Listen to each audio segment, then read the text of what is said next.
खुश आमदीद आप सबको हमारी तरफ से हो। प्रोग्राम आप देख रहे हैं सलाम जे के गुलिस्तान न्यूज का मॉर्निंग शो, और आज का मॉर्निंग शो लेकर आपका मेजबान इशफाक गौहर हाजिर है खिदमत में। सामीन नाज़रीन, आज के अहम तरीन मौज़ूआत में जहां जम्मू कश्मीर की मौजूदा सूरत हाल के हवाले से हमारी गहरी नज़र रहेगी, हदबंदी के हवाले से आपको अपडेट करेंगे, पार्लियामेंट के अंदर कल क्या कुछ हुआ उस पर गुफ्तगू करेंगे, और वज़ीर आज़म के 70 मिनट के इंटरव्यू में से चंद इख्तिसाबात आपके सामने रखने की कोशिश करेंगे ताकि आप समझ सके कि कल मुख्तलिफ सवालों का जवाब किस तरीके से दिया गया और रद्द अमल में साबिक वज़राए आला की तरफ से क्या कुछ कहा गया। एक तरफ से ये हमारी खबर रही, दूसरी तरफ से हमारी बात ये रहेगी कि जनाब जो कुछ सूरत हाल है वो ये है कि दिल्ली की सियासत पर हमारी गहरी नज़र रहेगी, क्योंकि आज वेस्टर्न उत्तर प्रदेश के अंदर पहले मरहले के चुनाव का आगाज़ हो गया है और इस वक्त वोटिंग चल रही है। वेस्टर्न उत्तर प्रदेश मतलब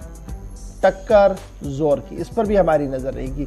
मकामी सतह पर चलेंगे तो आपको बताएंगे कि पाकिस्तान का जवाब कहाँ से आया है, क्यों दिया गया है और उस पर बयान के पस मंज़र में क्या कुछ है, सब कुछ रहेगा। एक एक करके आपके सामने ये सारी खबरें हम रखने की कोशिश करेंगे, लेकिन प्रोग्राम का तय फॉर्मेट जो है वो ये है कि 3 मरहलों पर यह प्रोग्राम आपके सामने रखने की कोशिश करते हैं। तीसरे पड़ाव पर आते हैं, यानी 9:35 पर हमारी फ़ोन लाइन्स ऑटोमेटिकली खुल जाती हैं। आप कॉल करते हैं, आपकी आवाज़ को हुकूमत तक पहुंचाने का आज भी अज़म हमारा बरकरार है, इस उम्मीद के साथ कि इदारे आपकी बात को सुने और उसका हल भी करें। लेकिन तय फॉर्मेट का जो हमारा तय फॉर्मेट है उसके हिसाब से सबसे पहले अभी आपको तारीखी पस मंज़र में लिए चलते हैं, यानी आपको माजी में आज का दिन, फरवरी के आज के दिन में क्या कुछ हुआ है उनमें से चंद वाक़यात की अक्कासी करेंगे आसिफ रशीद, जो दिल्ली स्टूडियो में इस वक्त मेरे साथ मौजूद हैं। बहुत शुक्रिया आपका। खुशामदीद, सुबह खैर। प्रोग्राम आप सलाम जी के देख रहे हैं दिल्ली के स्टूडियो से बराह रास्त। आगाज करेंगे हिस्ट्री ऑफ द डे में। शुरुआत क्या कुछ बताती है आज के प्रोग्राम की, और आज 10 तारीख है, फरवरी की 10 तारीख 1921 में आज ही का दिन था जब महात्मा गांधी ने काशी विद्यापीठ का इफ्तिताह किया था। 10 फरवरी 1921 को, आज से ठीक 100 साल कबल 1921 में आज ही के दिन ड्यूक ऑफ कैनॉट की जानिब से इंडिया गेट का संग बुनियाद रखा गया था। इसको भी लगभग 101 बरस मुकम्मल हो गए हैं। नई दिल्ली 1931 में हिंदुस्तान का दारुल हुकूमत आज ही के दिन बना था। नेशनल कैपिटल दिल्ली को डिक्लेयर किया गया था 10 फरवरी साल 1931 को, आज ही के दिन। और 1818 में बरतानवी फौज और मराठों के दरमियान रामपुर में तीसरी और आखिरी लड़ाई आज ही के दिन हुई थी। 200 बरस इसको भी मुकम्मल हो गए हैं। 2005 में आज ही का दिन था जब नॉर्थ कोरिया, जिसे आप शुमाली कोरिया कहते हैं, जिसने ऐलान किया कि उसके पास जौहरी हथियार हैं। आज के दिन ये अनाउंसमेंट हुई थी 16 बरस कबल। रूस और जापान ने 1904 में आज ही के दिन जंग का ऐलान किया था। दोनों ताकतें आमने सामने आई थी और इस बीच शुरुआत इस तरीके से पहली जंग अजीम की तरफ आहिस्ता आहिस्ता जब मुख्तलिफ मालिक बढ़ रहे थे तो रूस और जापान भी आमने सामने आ गए थे। 10 फरवरी 1904 को बाकायदा इसका ऐलान हुआ था। बरतानिया में फौजी भर्तियों का अमल 1916 में शुरुआत इसकी की गई थी और इसका असर भारत तक देखा गया, चूंकि यहां पर भी ब्रिटिश रूल था और भर्तियों का आगाज हिंदुस्तान के अंदर भी हुआ था 10 फरवरी 1916 को। 2013 में आज ही का दिन था 10 फरवरी का, जब इलाहाबाद में कुंभ मेले के दौरान भगदड़ मची। 36 लोगों की मौत हुई, 100 से ज्यादा जख्मी हुए और इसके बाद एहतियाती इकदाम आज तक उठाए जा रहे हैं। लेकिन कुंभ मेले के दौरान अपनी नौइयत का यह पहला हादसा था जहां साल 2013 में 30 से ज्यादा लोगों ने अपनी जान गंवा दी।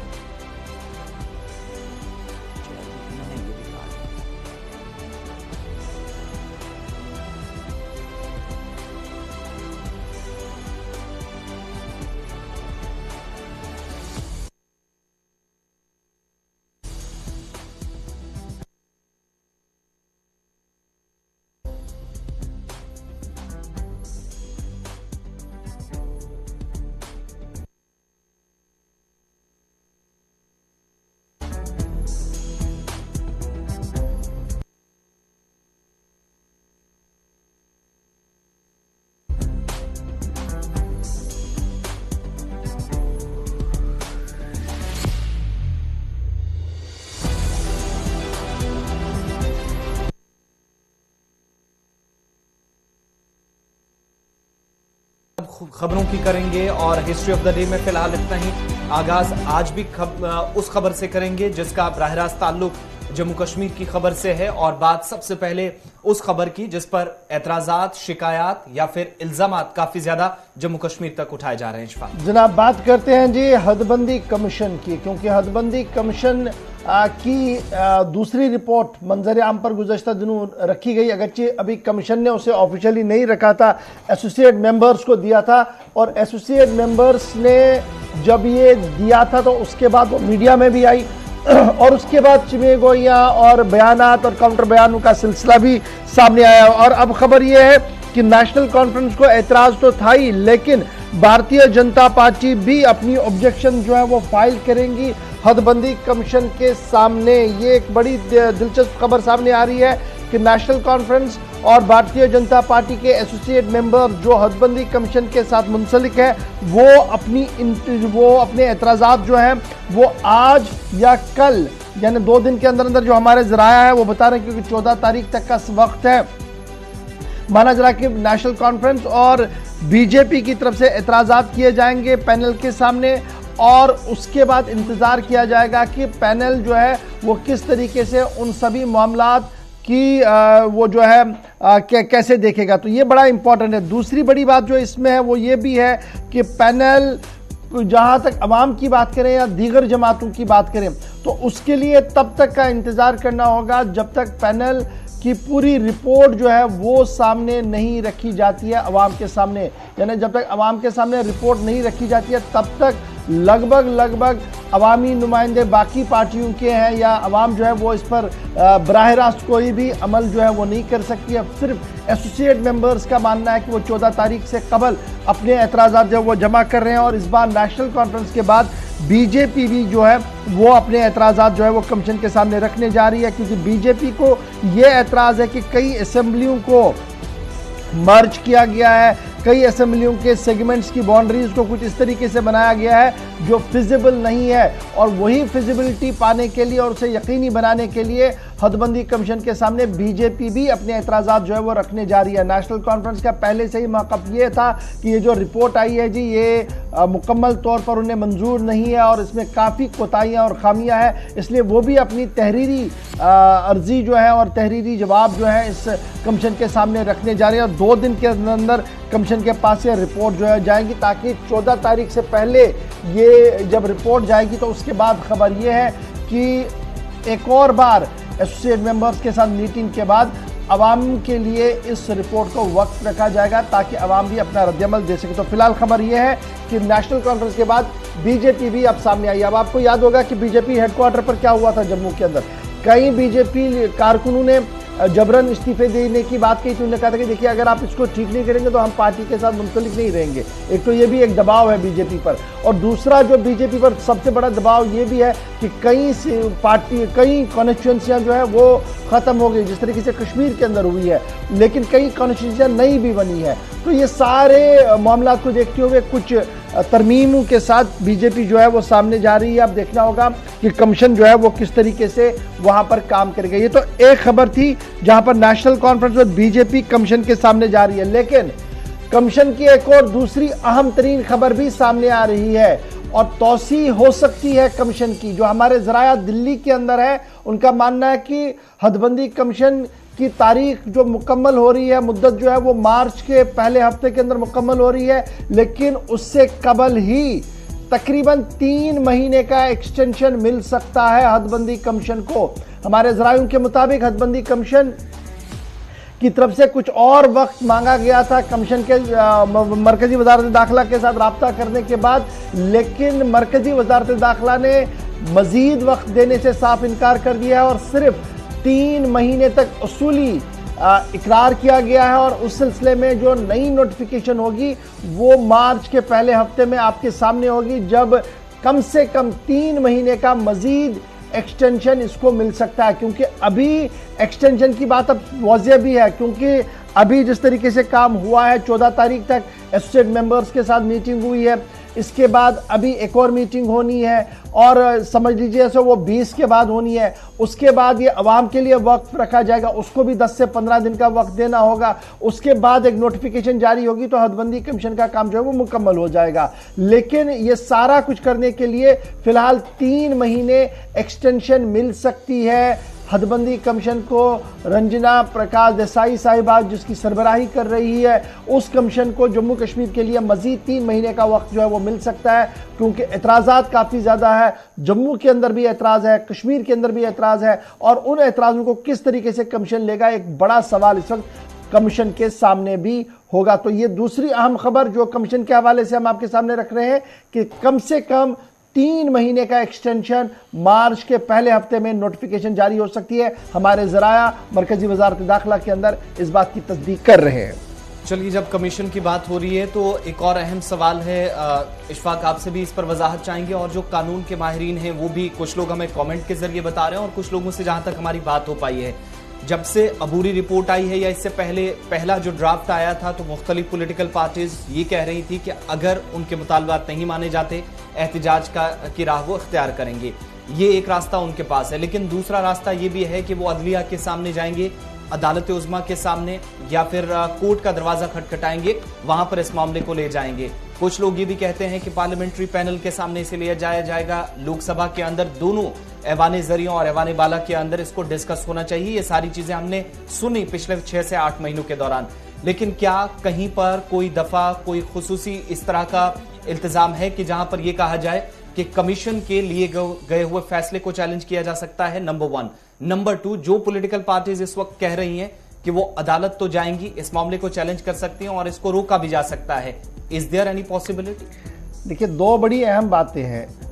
एक ये कि क्या अदालत का दरवाज़ा खटखटाया जा सकता है, पार्लियामेंट के अंदर इस पर कोई मामला आ सकता है। तो इनकी वजाहत खुद जिस रूह से ये कमीशन अभी काम कर रहा है, अगर 5 अगस्त से पहले ये कमीशन काम करता तो नवीयत हमारे सामने कुछ अलग होती, लेकिन चूंकि अब वो नवीयत हमारे सामने नहीं है, तो मरकजी कानून जो डिलिमिटेशन एक्ट है उसके अंदर 3 चीज़ें बड़ी क्लियर है। नंबर 1 कि इस के अंदर तरमीम की कोई गुंजाइश ही नहीं है आउटसाइड। यानी आउटसाइड मतलब क्या है जी, आप कमीशन के फैसले को कोर्ट के अंदर, नो क्वेश्चन इन कोर्ट, आप कोर्ट के अंदर कोई सवाल ही नहीं कर सकते हैं इसमें। यानी जो लोग ये कह रहे हैं कि जनाब कमीशन की रिपोर्ट आनी चाहिए, मैं तो कोर्ट का दरवाज़ा खटखटाऊंगा, यहाँ पर जो जिस रूह से कमीशन काम कर रहा है वो जहाँ तक हमारी नॉलेज है और जो माहिरीन का मानना है कि जनाब कोर्ट जाया ही नहीं जा सकता है। इवन कि पार्लियामेंट ऑफ इंडिया और स्टेट लेजिस्लेचर, यानी अगर असेंबली भी होती और इस कानून के तहत हदबंदी होती, न तो पार्लियामेंट ऑफ इंडिया को इख्तियार था कि वो इसमें कुछ हज़फ करता या कुछ और बढ़ाता,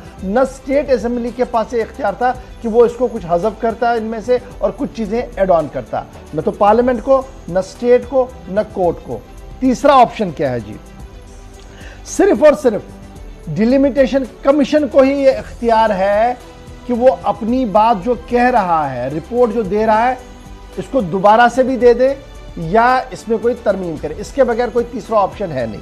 अब जब हम माजी की ओर देखते हैं तो 2-3 चीज़ें एक मिसाल हमारे सामने है कि कैसे कुछ हुआ, लेकिन उससे पहले आपको याद होगा कि गुलाम नबी आज़ाद ने हमारे प्रोग्राम में 2 बातें कही थी। उन्होंने कहा था कि जनाब मैंने कानून लाया था, उस वक्त अगर पार्टियों ने मेरा साथ दिया होता तो सिचुएशन आज ऐसी नहीं होती, हमारे पास ऑलरेडी डिलिमिटेशन हुई थी, लेकिन माना नहीं गया। तो कुछ सियासी लोगों ने इतराज़ किया कि जनाब आज़ाद साहब कैसे ये बात कर रहे हैं।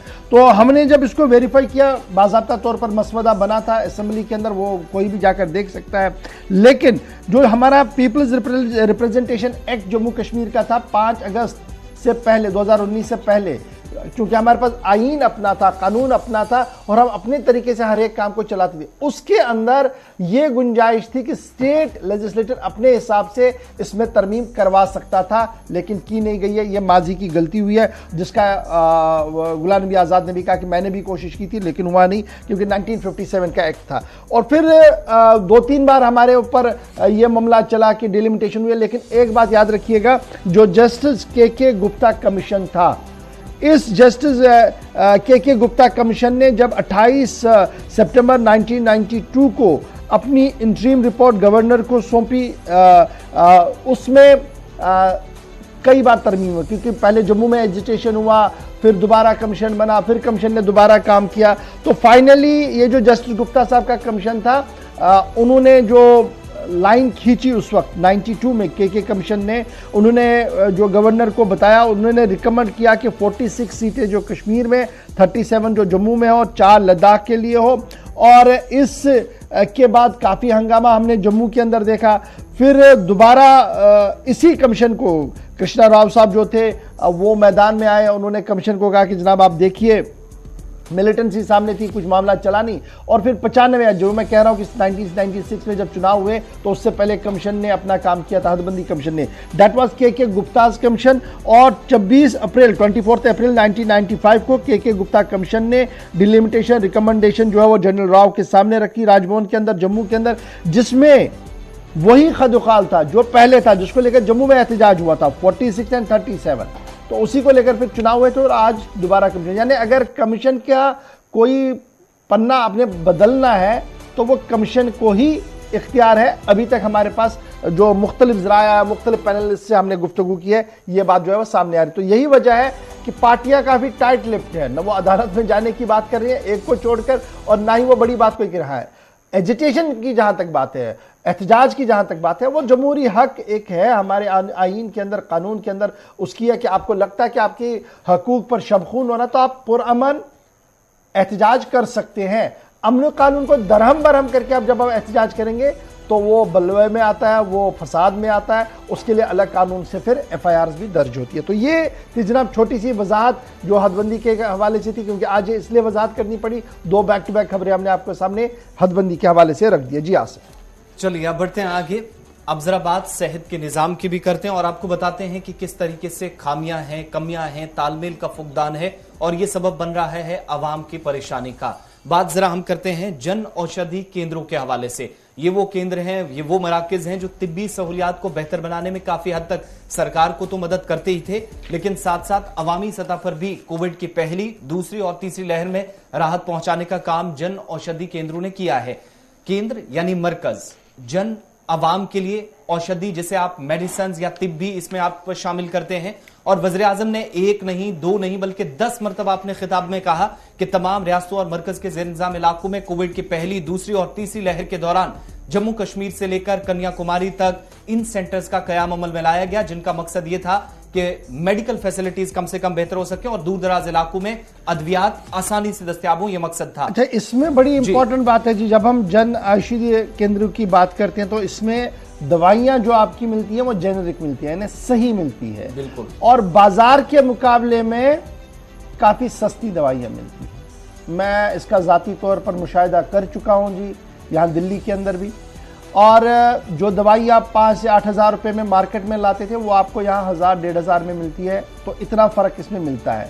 और कई बार मैंने क्रॉस चेक रीवेरीफाई करके बाद ये देखा कि जब जम्मू कश्मीर के जाविये से इस खबर को हम देखते हैं तो सरकार का अदम ताउन जो है वो साफ नज़र आ रहा है। अब मैं ये बात इसलिए मजबूर हूँ आज ये कहने के लिए कि ये केंद्र हमारे जम्मू कश्मीर के अंदर अगर बनते तो अवाम को एक छोटी सी राहत ज़रूर मिलती और अवाम को एक फ़ायदा मिलता। लेकिन सरकारी फाइलों को खंगालने के बाद जो खबर सामने आ रही है वो ये है कि जनाब रिस्पॉन्स जो है इन केंद्रों को खोलने के हवाले से वो काफ़ी ठंडा है। ये सरकारी फाइल का बड़ा नोट है। और चीफ सेक्रेटरी साहब इन्होंने मीटिंग बुलाई जी अक्टूबर के महीने में 21 अक्टूबर 2021 को डॉक्टर अरुण कुमार मेहता साहब ने इन्होंने रिव्यू किया स्कीम का health and medical education department की। और उसमें इन्होंने कहा कि ये जो जेनेरिक मेडिसिन है और हेल्थ केयर के अंदर जो हमने काम करना है इसमें जो एक वास्ट पब्लिसिटी हो ताकि आवाम को भी पता लगे कि इन सेंटर्स के खुलने से उन्हें कितना फ़ायदा हो सकता है, माली फ़ायदा हो सकता है और दवाइयाँ जेन्युइन मिल सकती है। और यहीं पर यह टारगेट सेट किया गया कि कम से कम 1000 के करीब नए सेंटर्स जो है वो पूरे एंटायर यूनियन टेरिटरी के अंदर खोले जाए, 1000 के करीब। और health and medical education department को ये काम सौंपा गया विद रिवाइज्ड गाइडलाइंस कि जनाब अब आप इसको अमलाइए और 1000 मरकज़ों को जम्मू कश्मीर के अंदर खोलिए ताकि आवाम को राहत मिल सके। इसमें कोई शक नहीं है कि मरकज़ कुछ हमारे पास चल रहे हैं और नियरली कोई 120 या 130 के आसपास ये केंद्र जो है, ये जो दवाई के मरकज़ है जहाँ पर अद्वियात मिलती है, चल रहे हैं। और कुछ अस्पतालों के अंदर भी है, कुछ अस्पतालों के बाहर भी है। लेकिन अब आप समझिएगा, अगर 1000 ये शॉप्स खुल जाती तो लोगों को कितनी राहत और फायदा मिलता और जेनेरिक मेडिसिन मिलती, सही दवाई मिलती, इलाज भी सही होता। तो इसके लिए क्या किया गया, 1000 का हदफ किया गया 21 अक्टूबर को। आज जब हम 2022 के 10 तारीख और फरवरी के महीने में है, तो जनाब इस पर क्या कहा गया कि जनाब रेस्पॉन्स, कोल्ड रेस्पॉन्स है जी लोगों का।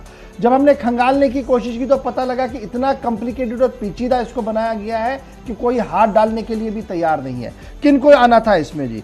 इसमें कहा गया था कि एनजीओज, जो एनजीओज हैं जी, रजिस्टर्ड एंटरप्रेन्योर्स जो हैं रजिस्टर्ड, वो आ सकते हैं, वो जनाब आके इस मरकज को चला सकते हैं। और सरकार ने इस हवाले से गाइडलाइंस में भी तरमीम की थी, ये कहा गया था। लेकिन जब आप लेने जाते हैं या अप्लाई करने जाते हैं तो आपको पहले दौर से ही यानी पॉइंट 1 से पॉइंट 10 तक जाने में सालों लगेंगे और ये प्रोजेक्ट आदमी भूल ही जाता कि भैया मैंने कुछ काम करना था।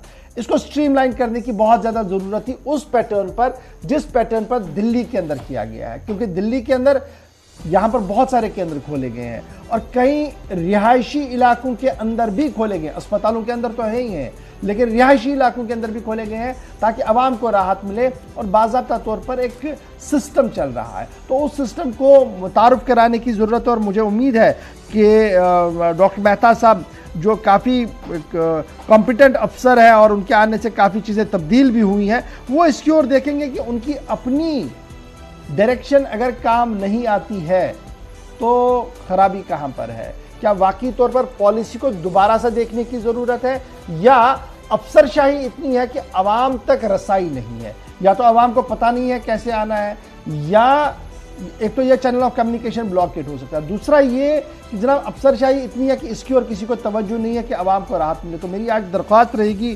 चीफ सेक्रेटरी साहब से भी कि एक बार वो देखें कि अक्टूबर 21 तारीख को जो रिव्यू लिया गया था 1000 जन औषधि केंद्र खोलने का, वो क्यों नहीं आज तक हुआ है, और अगर हुआ नहीं है तो उसमें वजूहात क्या है, क्या और कोई नरमी लाने की ज़रूरत है ताकि जम्मू कश्मीर के नौजवान एक इस कारोबार को कर सके, उससे राहत आवाम को मिले, क्योंकि एक बहुत बड़ी राहत है अगर इसे इन लेटर एंड सेपरेट अडॉप्ट किया जाता है। तो फिलहाल आप मान लीजिए कि आपके पास जम्मू कश्मीर के अंदर 120 केंद्र है, 1000 खोलने का टारगेट है और 1000 में अभी तक कुछ भी काम नहीं हुआ है। जी आसिफ, चलिए तिब्बी सहूलियात की बात हो रही है, महकमा सेहत की बात हो रही है, तो एक और अहम फैसले की तरफ आपको लिए चलते हैं जिसके तहत कुछ लोगों को इख्तियारात दिए और हुकूमती सतह पर आप दावा देखेंगे तो मुतलका हुकाम का दावा है कि इससे आने वाले वक्त में या मुस्तकबिल में डिपार्टमेंट के अंदर वाज़ेह तब्दीलियां देखी जाएंगी।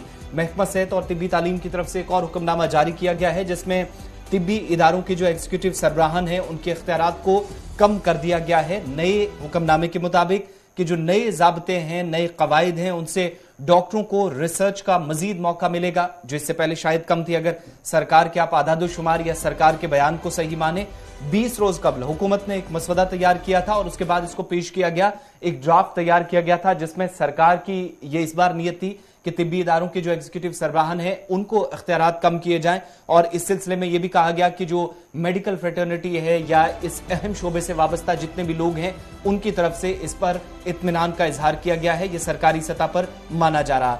प्रिंसिपल्स जो हैं उनको मजीद इसमें टाइम मिलेगा, जो मेडिकल फ्रेटर्निटी है या रिसर्च से जुड़े हुए लोग हैं इस शोबे के अंदर उनको मजीद इससे वक्त मिलेगा और आने वाले वक्त में एग्जीक्यूटिव सरबराहान के जब इख्तियारात कम किए गए हैं तो तिब्बी इदारों को मजीद मुस्तहकम और इदारों के अंदर शफाफियत और काम को बेहतर बनाया जाएगा। यह हुकूमत का दावा इस फैसले के बाद है और नए ज़ाब्ते लागू होने के साथ ही काम उस मसवदे पर शुरू हो गया है जो 20 रोज कबल महकमा सेहत और तिब्बी तालीम जम्मू कश्मीर की जानिब से जारी किया गया। अच्छा जी, इस पर काफी रद्दअमल भी था। बड़ी दिलचस्प बात है कि काफी इस पर कहा जा रहा था कि जनाब इसको ना किया जाए और आज जब ये नाफिजुल अमल हो गया तो आज मीटिंग भी है। तो एक छोटी सी मिसाल आपके सामने रख दूंगा तो आप समझ सकते हैं जो इस शोबे के साथ वाबस्ता।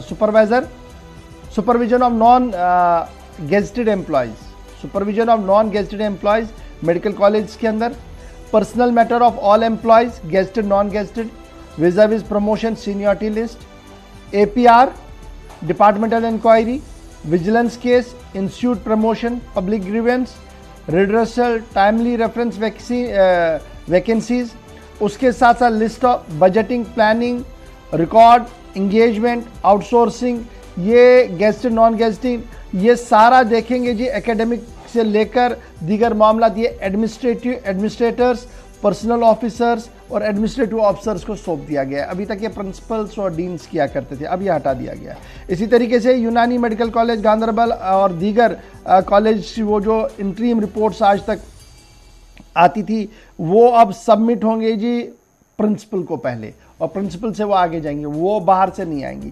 तो एक स्ट्रीमलाइन करने की कोशिश की गई है जी महकमे सेहत के अंदर कि कैसे फाइलें चलानी है, क्या कुछ करना है। और आज से इस पूरे ऑर्डर का इतलाक भी जम्मू कश्मीर के अंदर जी होगा। बढ़ते हैं जी आगे, बात जरा करते हैं जी एक और मामले की। आपको याद होगा कि कटरा माता वैष्णो देवी जहां पर भगदड़ मची थी, दर्जनों लोगों की मौत वाक़या हुई थी और उसके बाद हुकूमत ने इंक्वायरी के ऑर्डर दिए थे। आपको याद होगा गुज़श्ता दिनों भी इस प्रोग्राम में हमने बात की थी कि उस इंक्वायरी रिपोर्ट का मंजर-ए-आम पर अभी तक नहीं आया, लेकिन यह मामला सारा चला गया अब लोकसभा के अंदर, और लोकसभा में बाज़ाब्ता तौर पर एक सवाल पूछा गया था और उसके जवाब में क्या कुछ जवाब आया है आसिफ आपको तफसील में बताएंगे। सरकार की तरफ से जवाब दिए गए, लेकिन एक चीज जरूर है कि इंक्वायरी की रिपोर्ट कहां तक है। 3-4 रोज पहले भी हमने आपको एक प्रोग्राम में बताया था कि अभी तक उस पर कोई जवाब नहीं आया है। और हाई लेवल कमेटी एक तरफ से जहां पर लेफ्टिनेंट गवर्नर ने खुद अपने दफ्तर से ट्वीट किया और उसमें जानकारी दी गई, थोड़ी देर बाद पुलिस का बयान भी आया, तो कहा पुलिस भी अपने लेवल पर, चूंकि भगदड़ की वजह कुछ लोगों के दरमियान जो है वो आपसी तकरार हुआ था, कुछ बहस हुई थी, जिसके बाद हमने भगदड़ देखी, 12 लोगों की जान गई। लेकिन अब ये मामला पार्लियामेंट के अंदर भी उठा और पार्लियामेंट के अंदर हिज़्ब इख्तिलाफ की तरफ से एक सवाल पूछा गया कि इंक्वायरी जो अब तक हुई है उसकी रिपोर्ट क्या कुछ कहती है, भवन के अंदर जो कुछ हुआ है या मजीद इकदाम उठाए गए उस पर क्या हुकूमत ने किया है।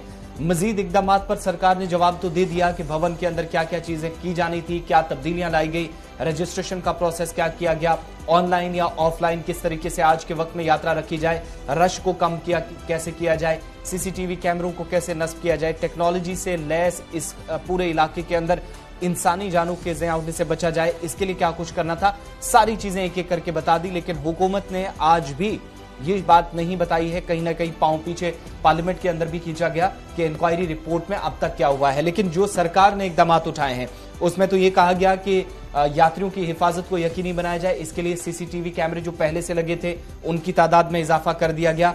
5 तारीख पिछले महीने से यानी जनवरी 5 से 1 जनवरी को ये हादसा पेश आया और 5 से रजिस्ट्रेशन पूरी तरीके से ऑनलाइन कर दी गई और 80% यात्रियों ने जो इसके बाद कटरा पहुंचे माता वैष्णो देवी के दर्शनों के लिए, उन सभी ने 80% रजिस्ट्रेशन ऑनलाइन कराई है। मरकजी वजारत दाखिला की जानिब से जवाब दिया गया। लेकिन बड़ा सवाल इसमें ये था कि जनाब इंक्वायरी जो इनिशिएट की गई थी, एलजी साहब ने जिसको एश्योरेंस दी थी, उसका क्या हुआ, उसका कोई भी डायरेक्टली आंसर जो है वो इस सवाल के जवाब में नहीं दिया गया था। बात हम जनाब लोकसभा और राज्यसभा की आपको बताते हैं। जम्मू कश्मीर का मामला है तो रियासत के साबिक वजीर आला और sitting member parliament Farooq Abdullah भी मैदान में कल दिखे और फारूक अब्दुल्ला ने कल मरकजी हुकूमत की पॉलिसियों पर ताबड़तोड़ हमला करते हुए कहा कि जम्मू कश्मीर को जानबूझकर नजरअंदाज करने की कोशिश की जा रही है। डॉक्टर फारूक अब्दुल्ला की जानिब से कई मुतालबात सरकार से किए गए, कुछ मामलात उठाए गए और इनमें अहम मामला ये था कि सयाहत और सेब को भी फरोग देने के लिए इसको इंडस्ट्री के तौर पर सरकार तस्लीम करे। एक तो ये बड़ी मांग उनकी रही है। दूसरा, जितने भी प्रोजेक्ट्स जम्मू कश्मीर के अंदर है, जिसमें उन्होंने किश्तवाड़ का हवाला दिया जहां पर डीडीसी रुकन ने कल ही एहतजाज खत्म किया, तो मकामी सतह पर जितने मंसूबे हैं रोजगार सिर्फ तरजीह बुनियादों पर जम्मू कश्मीर के नौजवानों को मिलना चाहिए। तीसरा मुतालबा, कौमी शाहराहों के लिए फंडिंग में इजाफा किया जाए जो एलोकेशन अब तक रही है बजट में, क्योंकि बजट पर ही रिएक्ट कर रहे थे डॉक्टर फारूक अब्दुल्ला। तो हाईवे है जो लाइफ लाइन है और कश्मीर से तिजारत का सिलसिला जो है वो इस शाहरा पर ज्यादा इन्हिसार करता है, इसलिए कौमी शाहराहों के सिलसिले को बेहतर किया जाए, पैसा मजीद इसके लिए खर्च होना चाहिए, सरकार से मुतालबा। चौथी बात उनकी तरफ से ये कही गई है अपने कि जब वो इक्तदार में थे तो बहुत सारी चीजें थी जो तब्दील नहीं होने दी गई, लेकिन आज के वक्त में उन्होंने हवाला दिया ईरान या बाकी ममालिक से जो सेब इस वक्त आ रहा और फ्रूट ग्रोवर जो वादी कश्मीर का है वो इस वक्त परेशानी से गुजर रहा है, तो उसकी परेशानी को दूर करने के लिए तरजीह बुनियादों पर कश्मीर से आने वाला सेब बजाय इसके कि वो कोल्ड स्टोरेजेस में सड़े गले, उसको नई दिल्ली या बाकी बड़ी मार्केट्स में लाया जाए, मुल्क की बड़ी मंडियों में लाया जाए। ये अहम मुतालबात थे। क्या कुछ मजीद डॉक्टर फारूक अब्दुल्ला ने कहा ऐवान के अंदर, 4 बड़ी बातें उनके खिताब की आपको सुनाते हैं। Sir, the progress on works taken up by the government of India, whether on roads, tunnels or power projects, उसमें हालत ये है कि सारे उनके जो एम्प्लॉयमेंट है, यानी लोवेस्ट से लोअर एम्प्लॉय भी ये बाहर की रियासतों से ला रहे हैं। आज हालत ये है कि किश्तवाड़ में जहां पावर प्रोजेक्ट बन रहा है, आज 4 हफ्तों से वहां पे जो औरत है डीडीजी की चेयरमैन और लोग वहां बाहर बर्फ में और बारिश में बैठे हुए हैं कि भाई ये लोकल लोग कहां जाएंगे, इनका क्या होगा। मेरे वक्त में भी जब पावर प्रोजेक्ट थे उनमें लोकल एम्प्लॉयमेंट थी, और अगर आज देखें उन इलाकों की हालत, वो गरीबी से ऊपर उठ गए थे उन प्रोजेक्ट से। इसकी तरफ गवर्नमेंट ऑफ इंडिया को तवज्जो देनी पड़े चाहिए कि उसमें लोकल एम्प्लॉयमेंट जो है वो जरूर होनी चाहिए। सर, जम्मू कश्मीर की जो इकोनॉमी है very much dependent, sir, on 2 sectors. One is tourism, one is the horticulture. Sir, हमारे एप्पल ग्रोवर्स की यह हालत है, न सिर्फ हमारे बल्कि हिमाचल प्रदेश का भी एप्पल ग्रोवर जो है आज रो रहा है, क्योंकि ये लोग बाहर से इंपोर्ट कर रहे हैं, ईरान से इंपोर्ट कर रहे हैं, और उनका एप्पल यहां बेच रहे हैं जिसपे कोई टैक्स नहीं लगाया जा रहा है लाने के लिए, और हमारे लोग जो हैं उनके एप्पल कोल्ड स्टोर्स में और बाकी जगहों पे सर्दी में इस वक्त सड़ रहे हैं। सर, ये एक बहुत बड़ा धक्का हमारे इन लोगों को है। टूरिज्म इंडस्ट्री जो है वो हमारी बैकबोन है, उसमें होटेलियर्स भी हैं, उसमें घोड़े वाले भी हैं, उसमें टैक्सी वाले भी हैं, उसमें शिकारे वाले भी हैं, हाउस बोट वाले भी हैं, हर तरफ से हर कोई इंसान उसमें इन्वॉल्व है और लाखों में इन्वॉल्व हैं इस टूरिज्म इंडस्ट्री में। मैं गवर्नमेंट से गुजारिश करूंगा कि कई सालों से हम ये गुजारिश कर रहे हैं कि साहब टूरिज्म को जो है इंडस्ट्री डिक्लेयर किया जाए, सो दैट हमारे लोग जो हैं इसका बेनिफिट उठा सकें। मैं गुजारिश करूंगा कि इसकी तरफ तवज्जो दी जाए। 2019 में 2019 they took employment for the battalions, border battalions. People went through all the tests. Sir, आज देखिए हाल क्या है। वो आज इंतजार कर रहे थे कि अब नौकरी लग जाएगी। वो सब लिस्ट जो है इनने खत्म कर दी और एक नई लिस्ट आएंगे जिसमें ये चाहेंगे कि बाहर की रियासतों के लोगों को लिया जाए। साहब, ये हमारे से नाइंसाफी है और इसकी तरफ मैं आपसे गुजारिश करूंगा कि इसकी तरफ तवज्जो दी जाए कि इन लोगों को ऐसा धक्का न दिया जाए कि हमारे लिए और मुश्किलें खड़ी हो जाएं। साहब, एक और चीज है जो मैं समझता हूँ गवर्नमेंट ऑफ इंडिया को बहुत सोचना पड़ेगा इस पर। गोल्ड कार्ड आया, प्राइम मिनिस्टर ने बहुत अच्छी स्कीम निकाली, गोल्ड कार्ड आया कि गरीब लोगों को इससे फायदा मिलेगा। मगर साहब, आज हालत ये है कि गोल्ड कार्ड होके भी जब वो अस्पताल जाता है तो gold card is not honoured. Only yesterday a patient rang me. He had to undergo an operation for piles. Poor man. He had the gold card, but the hospital refused to take him in. Where is the hospital? Huh? Which hospital? In Srinagar. In Srinagar. So I will be grateful, sir, if Government of India could look into this thing. 2 sectors are vital for growth of India. One is education, one is health. I request that much funding should be done for this also. Otherwise, we will remain backwards and we will not be able to compete with the world of tomorrow. This is vital. Also, I will request finally, please increase the funding. आज भी आप देखें, we have national highway, the only highway connecting us to the rest of the country. और उसका हाल ये है कि आप उसके पुराने 30 में आई रामबन से बानीहाल, थोड़ी सी बारिश हो जाती है, बर्फ पड़ जाती है, वो सारी सड़क बैठ जाती है। तब ये लाइफ लाइन है, इसकी तरफ मैं आपसे गुजारिश। चलिए जी, डॉक्टर फारूक अब्दुल्ला साहब मेंबर पार्लियामेंट श्रीनगर, बडगाम और गांधरबल के अभी हैं, बता रहे थे कि मौजूदा हालात में क्या कुछ करने की ज़रूरत है। लेकिन मैं तो यही बताऊंगा कि बहुत देर कर दी मेहरबान आते आते।